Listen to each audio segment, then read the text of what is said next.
नमस्कार विद्यार्थी मित्रांनो, स्वागत आहे तुमचं गणित शिकूया या यूट्यूब चॅनलमध्ये। विद्यार्थी मित्रांनो, आपण इयत्ता 10वी विज्ञान भाग 1 यामधील प्रकरण 9 कार्बनी संयुगे याचा अभ्यास करत आहोत। त्यामध्ये आपण कार्बनी संयुगामधील बंध या घटकाचा अभ्यास करत आहोत। तर त्यामध्ये इथे सांगा पाहू यामध्ये त्यांनी प्रश्न विचारलेत बघा आपल्याला। रासायनिक बंध म्हणजे काय? दोन किंवा अधिक अणू एकत्र बांधून त्यांच्यापासून रासायनिक पदार्थ बनविण्यास कारक ठरणारे अणूंमधील आकर्षण म्हणजे रासायनिक बंध होय। इलेक्ट्रॉन व अणुकेंद्र यांच्यातील विद्युत चुंबकीय आकर्षण किंवा चुंबकीय ध्रुवासारखे आकर्षण इत्यादी विरोधी भारांमधील विद्युत चुंबकीय आकर्षण बलातून रासायनिक बंध बनतात। उदाहरणार्थ H2O।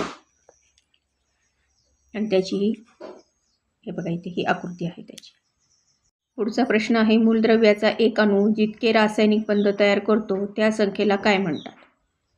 एक अणू जितके रासायनिक बंध तयार करतो व शृंखला तयार होते त्याला शृंखला बंधन शक्ती म्हणतात।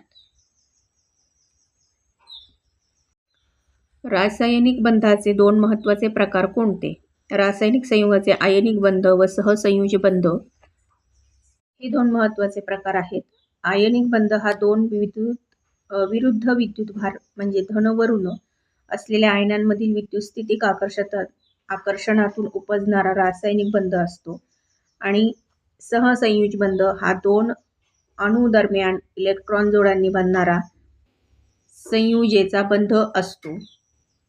यात प्रत्येक अणू बंधासाठी लागणाऱ्या जोडीपैकी एक इलेक्ट्रॉन देतो। एखाद्या अणूला बंध करण्यासाठी जी प्रेरक शक्ती असते ती म्हणजे नजीकच्या राजवायूचे स्थायी असे इलेक्ट्रॉन स्वरूपण गाठून स्थैर्य प्राप्त करणे। मागील इयत्तांमध्ये तुम्ही मूलद्रव्याचे इलेक्ट्रॉन स्वरूपण व संयुज यांच्यातील सहसंबंध तसेच आयनिक व सहसंयोजी बंध यांच्याविषयी अभ्यास केला। कार्बन अणूचे इलेक्ट्रॉन स्वरूपण व तयार होणारे सहसंयोजी बंध यांच्या त्या संदर्भातील पार्श्वभूमी पाहू। तक्ता 9.2 आता इथे तुम्हाला दिसतोय। त्यातला कार्बन अणू इलेक्ट्रॉन स्वरूपण त्याचं काय आहे ते दाखवले आहे। संयुजा कवचातील इलेक्ट्रॉन संख्या दाखवली आहे आणि नजीकच्या राजवायू व इलेक्ट्रॉनचे स्वरूपण इथे दाखवले म्हणजे He म्हणजे हेलियम आणि Ne म्हणजे निऑन। तर तुम्ही हे पाहिले आहे की एखाद्या अणूला बंध तयार करण्यासाठी जी प्रेरक शक्ती असते ती म्हणजे सर्वात नजीकच्या राजवायूचे स्थायी असे इलेक्ट्रॉन स्वरूपण गाठून स्थैर्य प्राप्त करणे। कार्बनच्या संयुजा कवचात 4 इलेक्ट्रॉन असल्याने राजवायू स्वरूपण गाठण्याकरता कार्बनसाठी अनेक पर्यायी मार्ग असू शकतात। 1.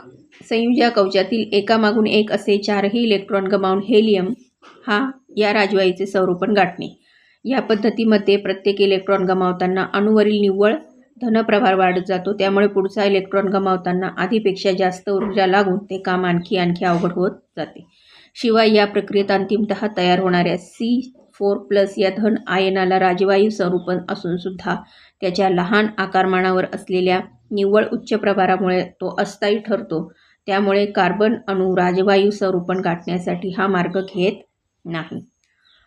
दुसरा आहे, संयुजा कवचामध्ये एकामागून एक याप्रमाणे 4 इलेक्ट्रॉन स्वीकारून निऑन या राजवायूचे स्थायी स्वरूपण गाठणे। या पद्धतीमध्ये प्रत्येक नवा इलेक्ट्रॉन स्वीकारताना कार्बन अणूवरील निव्वळ ऋण प्रभार वाढत जातो।